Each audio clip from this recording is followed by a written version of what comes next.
శ్రీ గురుభ్యో నమః. యోగము భారతీయత ఇది మాస్టారి ప్రసంగ గ్రంథము. ఆ గ్రంథములోని అంశాలను చెప్పుకుంటూ ఉన్నాము. మాస్టారు చెబుతూ ఉన్నారు, పరమ పవిత్రమైనటువంటి ఆధ్యాత్మిక అంతర్జాతీయ ఉద్యమం భారతదేశంలో ప్రారంభమైనది. అరవింద యోగీంద్రులు దీనిని నడిపారు. ఆయన పాశ్చాత్యులలో భారతీయ ప్రాచీన ధర్మము ఆధ్యాత్మికత చెప్పటం కోసమని చెప్పి ఘంటానాదం చేశారు. అంటే భారతదేశంలో పాశ్చాత్యులు చేస్తున్న దుర్మార్గాలు చూసి ఆయన దానిని సహించలేక భారతీయతను పునఃప్రతిష్టాపనము చెయ్యటం కోసమని ఒక మహర్షిత్వాన్ని వహించి పాండిచ్చేరి అనేటువంటి చోట ఆశ్రమము స్థాపించి అక్కడ నుండి భారతీయులకు పాశ్చాత్యులకు సమానంగా ప్రాచీన భారతీయ ధర్మము లేక వేద ధర్మము దానిని ఉపదేశం చెయ్యటము మొదలుపెట్టారు. అప్పుడు పాశ్చాత్యులలో ఒక దంపతులు, అంటే అక్కడ పాండిచ్చేరి గవర్నరు ఆయన భార్యను చాలా చిన్న వయస్సులో ఉన్నవాళ్ళు ఆయనను దర్శనం చేయటానికి వచ్చారు. వచ్చినప్పుడు ఆయన భార్య భర్తతో ఇలా అడిగింది, ఈ జీవితం చాలా బాగా ఉన్నది, ఇది మనం నేర్చుకుందాము. రోజు ప్రొద్దున్నే స్నానం చేయటము, కృష్ణారామ అనుకుంటాము, యోగాభ్యాసం చెయ్యటము, చేసినటువంటి జ్ఞానము కలిగినటువంటి మనస్సుతో సంతోషంగా మిగిలిన వాళ్లను చూడటము, అందరిలో దైవాన్ని చూడటము, దానిని సాధించటము, ఇలాంటిది జీవించటము చేద్దాము అని ఆవిడ ఆయనతో అన్నదటండి. వేదోపనిషత్ పురాణ పరిపూర్ణమైనటువంటి జీవితాన్ని అరవిందుల వారు లోకానికి ప్రసాదించారు. ఆయన దగ్గర ఒక ఫ్రెంచి వనిత అభ్యాసం చేసి సకల యోగ సిద్ధులు పొంది ఆ ఆశ్రమానికి జగన్మాతగా ఉండి కొన్ని వేల మందిని ప్రపంచములో ఉన్నటువంటి అనేక దేశాలకు సంబంధించి పాశ్చాత్య దేశాలకు సంబంధించిన వాళ్లకు జ్ఞానోదయము కలుగచేసి ఇక్కడకు తీసుకొని వచ్చి వాళ్లకు క్రమశిక్షణమును ఇచ్చి తయారు చేసింది. అరవిందుల వారు చేసిన ఈ ఉద్యమములో మొట్టమొదటగా పాశ్చాత్యులు భారతీయ ధర్మము నేర్చుకొనుట ప్రారంభమైంది. ఇప్పటికీ ఎంత దాకా వచ్చిందంటే పాశ్చాత్యులు అంటే వెస్ట్రన్ కంట్రీస్ వాళ్ళు భారతీయ ధర్మం నేర్చుకోవటం ప్రారంభమైందటండి. అది ఎంత దాకా వచ్చింది ఇప్పటికీ అంటే, ఫ్రాన్స్ దేశంలో ప్రతి సంవత్సరము మేము వెళ్ళినప్పుడు చూస్తూ ఉంటాము. వారపత్రికలలో అరబిందోస్ వీక్లీ, అరవిందుల వారి పత్రిక అనేది ఒకటి ఫ్రెంచిలో ఉన్నది. కళాశాల విద్యార్థులు కొంతమంది, ఉన్నత పాఠశాలల విద్యార్థులు, ఇళ్లలో కొన్ని కుటుంబములలో ఆడవాళ్ళు పెద్దవాళ్ళు వాళ్ళ ఇళ్లలో అవే చదువుకుంటారు. అంటే ఆంధ్రప్రభ వీక్లీ మొదలైనటువంటివి చదువుకొనటం అనే పద్ధతి ఉండదు. ఆధ్యాత్మిక విజ్ఞానమును అభ్యాసము చేయుటకు సంబంధించి ఇప్పటికీ గత 60 సంవత్సరాల నుండి కూడాను ఆ కుటుంబములు అలానే ఉంటున్నారు. పాశ్చాత్యుల్లో ఆ కుటుంబాల్లో వారు పరిపూర్ణ శాకాహారులు, ఉల్లిపాయ కూడా తినరు. ఆ కుటుంబాల్లో ఎవ్వరూ పొగ త్రాగరు. ఆ కుటుంబాల్లో ఎవరూ మద్యపానము చేయరు. అరవింద యోగీంద్రుని యొక్క యోగ పరిస్థితికి, ఆయన ఆధ్యాత్మిక దీక్షకు సంబంధించి శిష్యరికముగా నడుస్తూ ఉన్నటువంటి కుటుంబాలు ఫ్రెంచి దేశంలో ఎన్నో ఉన్నాయి. అలాగే ఆయన ప్రారంభించిన వానికి కొంచెము ముందు ఉద్యమము ఇంకొక ఆయన ప్రారంభించారు. ఇక్కడ నుండి అమెరికాకు వెళ్ళి చికాగో నగరంలో తానెవరో తెలియకుండగానే అతటి వాళ్ళు మొట్టమొదటగా మాట్లాడటానికి తనకు 5 నిమిషాలు మాత్రమే ఇయ్యగా ఆ 5 నిమిషాల సమయంలోనే వివేకానంద అనే ఆయన ప్రపంచానికి మహాజ్యోతిని ఇచ్చాడు. సరిగా కొంచెం ఇంచుమించు ఒకే సమయములో ఈ ఇరువురి ఉద్యమాలు ప్రారంభమైనవి. వివేకానందుని వలన అమెరికా, యూరప్ భూఖండాల్లో యోగ విద్య అనగా ఏమి, వేదములు అంటే ఏమిటి, ఉపనిషత్తులు అంటే ఏమిటి, ఆత్మసాధన అంటే ఏమిటి, ఇంద్రియ నిగ్రహము అంటే ఏమిటి, ధ్యానము అనగానేమి, భక్తి జ్ఞాన వైరాగ్య కర్మాది మార్గములు సమస్తము కూడా పాశ్చాత్య ప్రపంచానికి తెలిసినవి. అమెరికాలోనే చూస్తే రామకృష్ణ మిషన్లు కొన్ని లక్షలు ఉన్నవి. అది కాక రామకృష్ణ ప్రేయర్ హోమ్స్ అని వేరే వేరే కొన్ని లక్షలు ఉన్నవి. తర్వాత మన వాళ్ళు వెళ్ళి చాలా పెద్ద పెద్ద దేవాలయ నిర్మాణములు మొదలైనవన్నీ చేశారు అనుకోండి. కనుక వివేకానంద ద్వారా జరిగినట్టి ఈ రామకృష్ణ పరమహంస యొక్క ఉద్యమము, దాని ద్వారా జరిగినటువంటి భారతీయ సంప్రదాయ విస్తారము వల్ల అనేక మంది దీంట్లో పారీణులైన వాళ్ళు అమెరికన్లు, తరువాత యూరప్ వాళ్ళు తయారైనారు.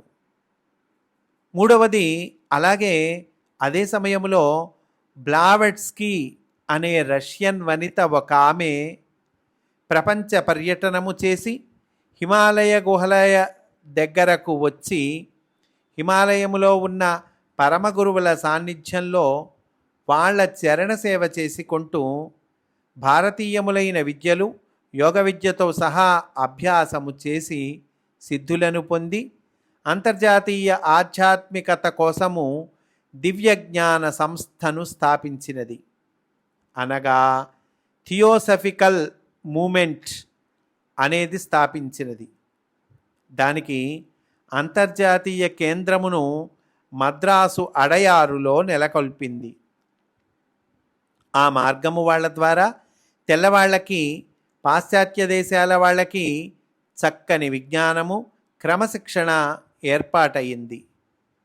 ఈ 3 ఉద్యమములతో పాటు ఆచరణీయము, అనుష్ఠానపూర్వకమైన యోగశాస్త్రము అభ్యాసము చేయటానికి స్వామి శివానందుల వారు హిమాలయములో దివ్య జీవన సంఘము అనే పవిత్రమైనటువంటి సంస్థను స్థాపించి దానిలో క్రమశిక్షణను ఇయ్యగా పొందిన వాళ్లను కొన్ని వందల మందిని పాశ్చాత్య దేశాలకు పంపించారు.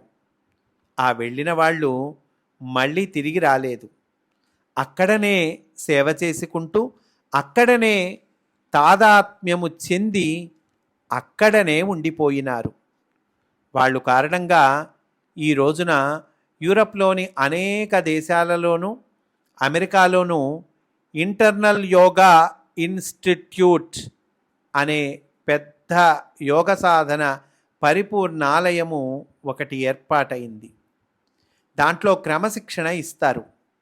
ఏ వయసులోనున్నవారైనా సరే యోగాభ్యాసము చేయవచ్చును. ఆ యోగాభ్యాసమునకు కావలసిన శిక్షణ 3 మాసాల దగ్గర నుంచి 3 సంవత్సరాల దాకా ఇస్తారు. ఎవరికైనా సరే ఈ 60-70 సంవత్సరాల నుండి వారందరూ అట్లాగే ఇస్తూనే ఉన్నారు. వాళ్ళ దగ్గర క్రమశిక్షణ పొంది యోగాభ్యాసము చేసిన వాళ్ళు అన్ని వయస్సులలోనూ పాశ్చాత్యులలో కొన్ని లక్షల మంది ఇప్పుడు ఉన్నారు. ఆ అభ్యాసము చేసినటువంటి వాళ్ళ కుటుంబములలో మందులు వాడరు. చూడండి, మందులు వాడరటండి వాళ్ళు, విచిత్రం. ఆరోగ్యమును కేవలము ఆధ్యాత్మిక సాధన చేత రక్షణ చేసుకుంటూ చూసుకుంటూ ఉంటారు. అంటే జబ్బులు చెయ్యవు. ఎందుకంటే ఆహార నియమములు వాళ్ళు అలాగే పాటిస్తారు. ఇందాక చెప్పానే, ఎంత తినాలో, ఎన్ని మాటలు తినాలో, ఎప్పుడు తినాలో, ఎప్పుడు మానాలో, పెద్దలు చెప్పిన మార్గాన్ని జీవించటం, నడవటం మొదలు పెట్టారు. వాళ్ళు అందరూ శాకాహారులే. అందరూ పాలు, పెరుగు మొదలైనవి చక్కగా వాడుకుంటారు. దంపుడు బియ్యపు అన్నము మాత్రమే తింటారు. మనలో చాలామందికి చాలా ఆశ్చర్యము వేయవచ్చును. మనము ఇక్కడ మానివేసిన అభ్యాసములన్నీ అక్కడ ప్రారంభించుకొని అద్భుతంగా చేస్తున్నారు. వాళ్ళలో చాలామంది యోగ విద్యకు ఆచార్యత్వము వహించి చక్కని విద్యాలయము పెట్టి నడుపుతున్న వాళ్ళ ఆరోగ్యము చక్కగా ఉన్నది. ఒక 10-15 సంవత్సరములు తామున్న వయస్సు కన్నా చిన్నగా కనిపిస్తారు. బెల్జియంలో 76 సంవత్సరముల స్త్రీ ఒక ఆమె ఉన్నారు. ప్రతి సంవత్సరము మేము వెళ్ళినప్పుడెల్లా ఆమె ఆశ్రమానికి ఆహ్వానిస్తూ ఉంటారు. మేము వెళుతూ ఉంటాము. ఆమెనే 13 మంది బిడ్డల తల్లి. ఆవిడకు, ఆవిడ భర్తకు ఈ యోగ విద్యను నడి వయస్సు ప్రాంతంలో అక్కడ ఒక యోగాచార్యులు నేర్పారు. అప్పటి నుండి తాము నేర్చుకున్న మార్గంలో ఇప్పటి వరకు కూడా ఆమె ఆచరిస్తూ ఉన్నది. యోగ విద్యాలయం స్థాపించినది. ప్రతిదినము ఈ వయస్సులో, అంటే 74-75 పై చిల్లర వయస్సులో పరిపూర్ణ ఆరోగ్యవంతులై వాళ్ళిద్దరూ భార్యాభర్తలు రోజుకు 3 యోగా క్లాసులు తీసుకుంటారు. అంటే ప్రతి క్లాసులోనూ కూడా 70-75 ఆసనాలు వీళ్ళు చేసి విద్యార్థులకు చూపిస్తే వాళ్ళు నేర్చుకుంటామనేది ఉన్నది. అట్లాంటి 3 గణములకు ఆసనాలు, ప్రాణాయామము, ధ్యానమును వాళ్ళు ఆ వయస్సులో రోజు నేర్పుతారు. వాళ్ళ వయస్సు వాళ్ళు చెబితే కానీ తెలీదు. 63-64 సంవత్సరాల వయస్సు ఉన్నట్లు ఉంటుంది శరీరము. శరీరములో ఏ భాగానికి కూడా అనారోగ్యము ఉండదు. వాళ్ళు స్వీకరించే ఆహారము తెలిసికొంటే చాలా ఆశ్చర్యము వేస్తుంది. దంపుడు బియ్యము వాడతారు, ఎప్పుడు మర బియ్యము వాడరు. వాళ్ళు తినే రొట్టె గోధుమతో తయారు చేసుకునేది బ్రౌన్ బ్రెడ్ అని చెప్పి ఆ రొట్టె తింటారు. తేనె, పాలు, పెరుగు, పండ్ల రసములు ఇవి ప్రధానమైన ఆహారము. రోజు తప్పనిసరిగా పచ్చికూరలు తింటారు. దోసకాయలు, దొండకాయలు మొదలైనవి పచ్చివి తింటారు. ఇప్పటికీ 35 సంవత్సరాల నుండి మందులు వాడటము అనేది వాళ్ళ ఇంట్లో ఎత్తివేశారు. ఇలాంటి అభ్యాసము చేస్తూ ఉన్న కుటుంబములు కొన్ని వేలు పాశ్చాత్య దేశాల్లో ఇప్పుడు ఉన్నాయి. అంటే యోగ విద్య అభ్యాసము చేస్తే ఏమి జరుగుతుంది? ఇలాంటి మార్పు వస్తుంది. ఆమె భర్తగారు చాలా రోగిష్టి మనిషి మొదట. అట్లాంటిది ఆవిడ ఏం చేసింది? మందులు పుచ్చుకున్నారు. చాలా కాలం వరకు ఈ యోగాభ్యాసము ఆవిడ ప్రారంభించే వరకు ఇద్దరూ మందులు పుచ్చుకుంటూ ఉండేవారు. మనం అందరం పుచ్చుకున్నట్లు నానా అడ్డమైన మందులు తెల్లవారిస్తే వేసుకుంటూ ఉండేవాళ్ళు.